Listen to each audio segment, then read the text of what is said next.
Can you hide me from my daddy? The tiny voice cut through the roar of motorcycle engines like a knife. 12 members of the Devil's Outcasts Motorcycle Club turned to see a 6-year-old girl standing in their garage, clutching a pink backpack that was almost as big as she was. It was 2 a.m. The garage was in the middle of nowhere, and this little girl had somehow walked through their security to get here.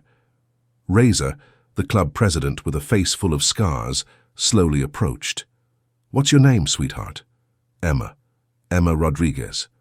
Her voice shook, but she stood her ground. "My daddy's coming to get me, and I don't want to go." "Where's your mommy?" asked Chains, the club's enforcer. "Mommy's sleeping in heaven with the angels, Daddy said so." Emma's eyes filled with tears.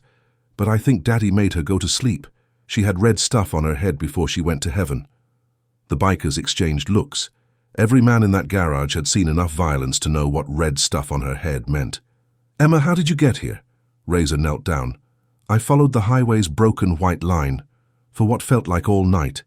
Mommy showed me the way once when we drove past. She said if anything really bad happened, I should find the scary-looking people who fight monsters." She opened her backpack. "I brought snacks for the journey, and Mommy's phone, and—" She paused, her small hands trembling. Something else. What she pulled out made every biker in that garage go cold. A kitchen knife, covered in dried blood.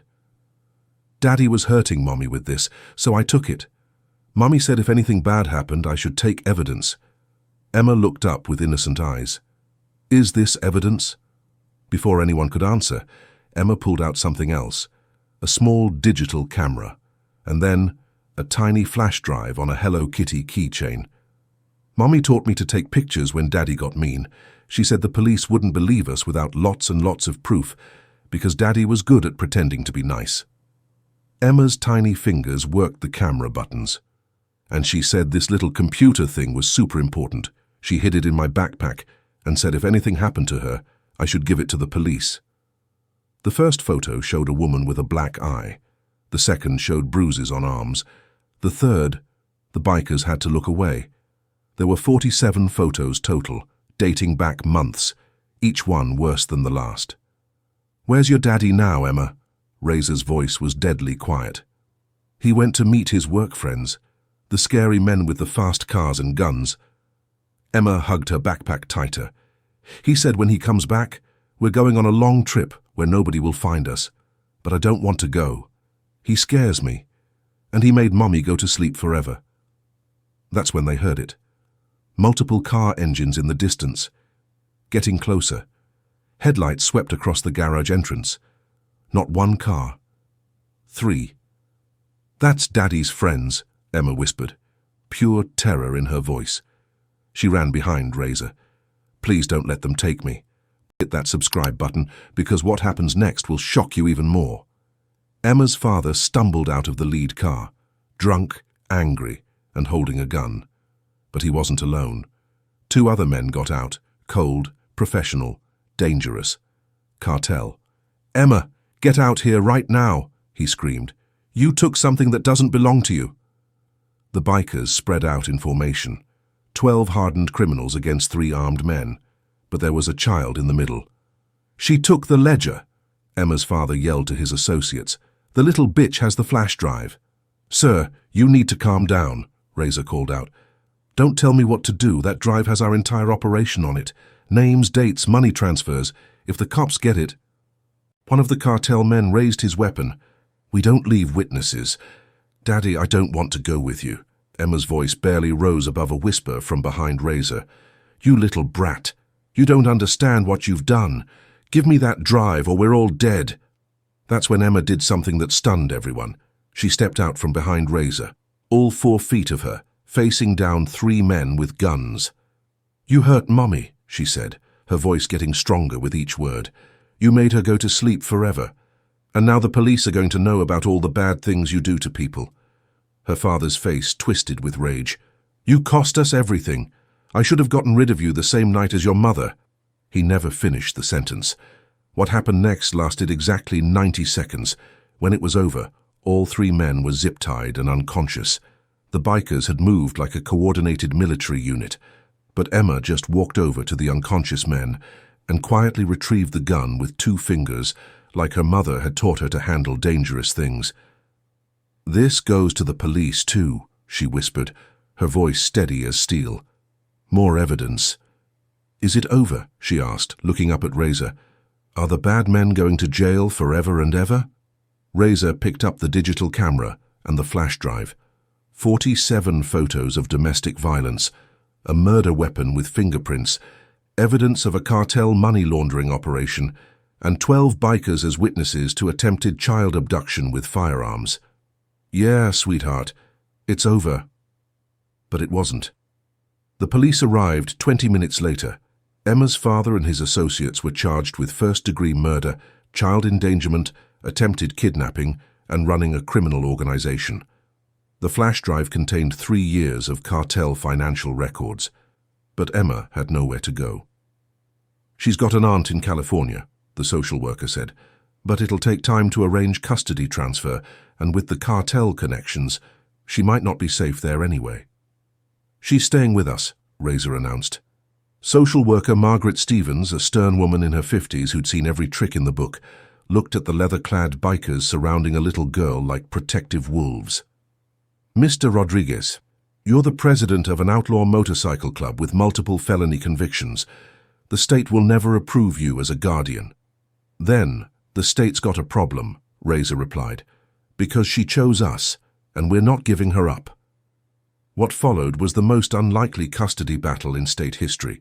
Let me know where you are watching from and smash that subscribe button.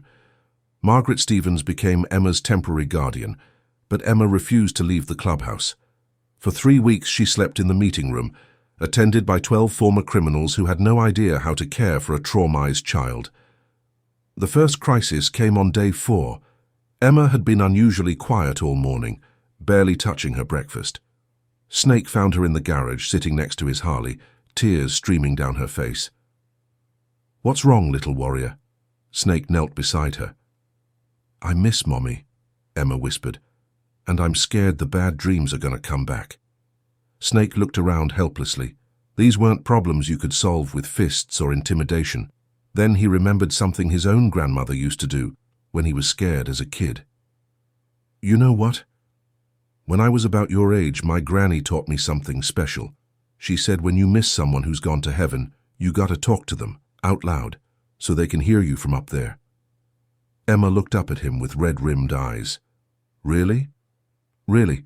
And she said the best place to do it is somewhere that makes you feel safe. Like right here, with all your uncles around." Snake gestured to the other bikers who had quietly gathered around them. "Want to try?" Emma nodded. In a voice barely above a whisper, she began, "Hi, Mommy, I'm okay now. The scary men took care of the bad man, just like you said they would, and they're teaching me how to be brave like you were." There wasn't a dry eye in that garage.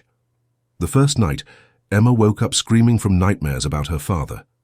Chains, a mountain of a man with teardrops tattooed under his eyes, was the first to reach her.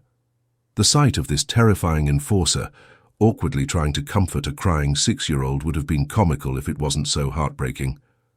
"Hey, little warrior," he said, his voice gentler than anyone had ever heard it. "You're safe now. The monsters can't get you here." "But what if they come back?" Emma sobbed. Chains looked around desperately, then sat down heavily on the small bed. "Well, see, here's the thing about monsters. They're real scared of bigger monsters. And sweetheart, we're the biggest monsters in this whole state, so they ain't coming near you ever again." Emma stopped crying and looked up at him with wide eyes. "Promise?" "I promise. And you know what? If you get scared again, you just call for Uncle Chains and I'll come running. Even if I'm sleeping. Even if I'm in the shower. Even if I'm in the middle of fixing my bike. You call and I come. That's what family does." That moment changed everything. Not just for Emma, but for every man in that clubhouse. But the real test came 2 weeks later when Emma got sick with a fever. 12 hardened criminals became frantic nursemaids overnight. "Should we take her to the hospital?" Tank asked, pacing nervously. "It's just a fever," Doc said, but his voice was uncertain. "I think." "You think?" Razor's voice was deadly. "That's not good enough." They took turns staying awake all night, checking her temperature every hour.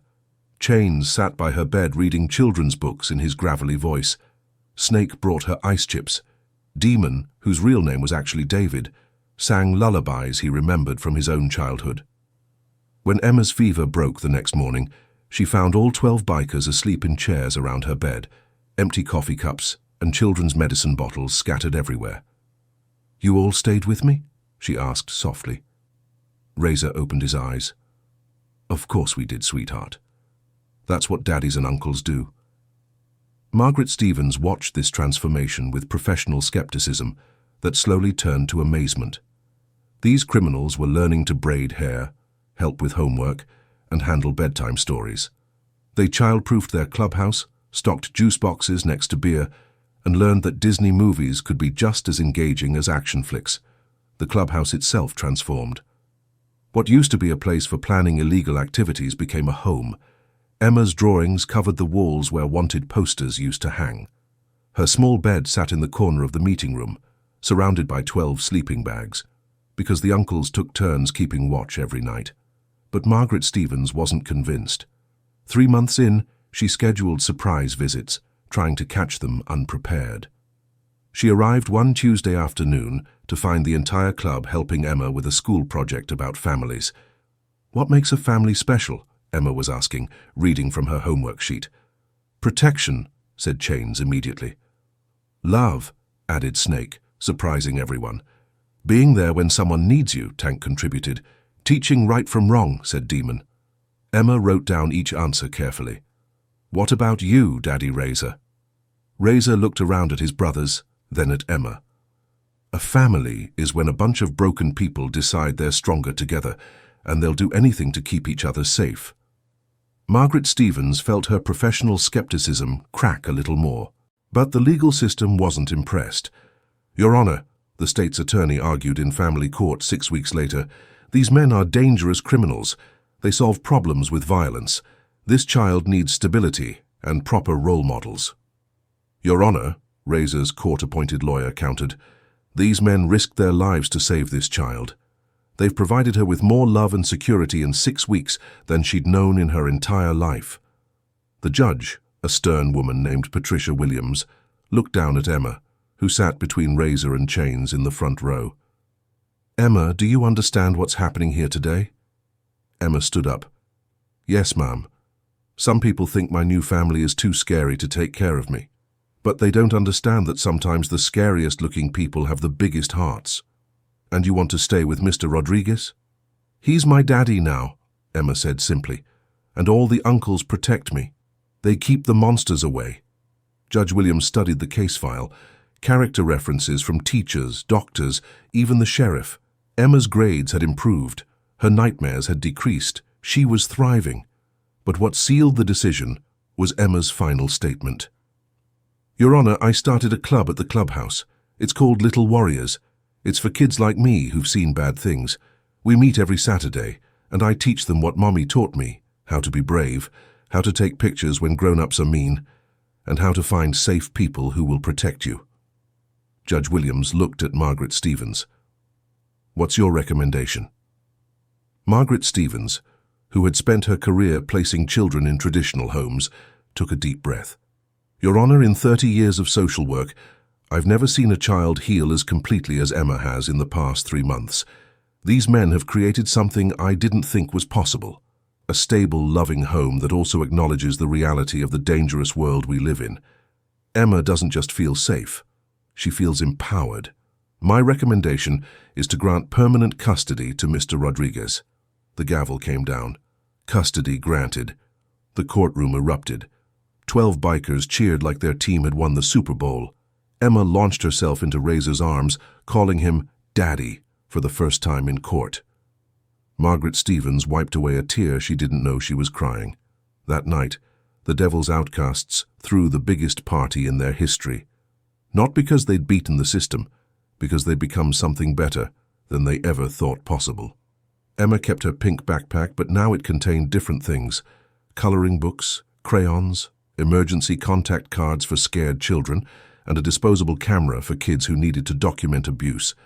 She carried it to school every day, ready to help any child who needed what she'd needed that night. She walked into their garage. A year later, Little Warriors had grown to 32 children.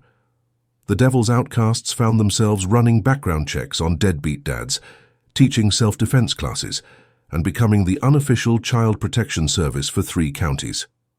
The local police started calling them for domestic violence cases where traditional methods had failed. They had a 100% success rate. Emma is 10 now. She still wants to be a police officer when she grows up. She still calls Razor Daddy and has 11 uncles who would die for her. And every year on the anniversary of the night she walked into their garage, they celebrate not what they did for her, but what she did for them. Because Emma taught them that the most broken people can become the best protectors, that family isn't about blood or clean records, and that sometimes the most dangerous men make the gentlest fathers.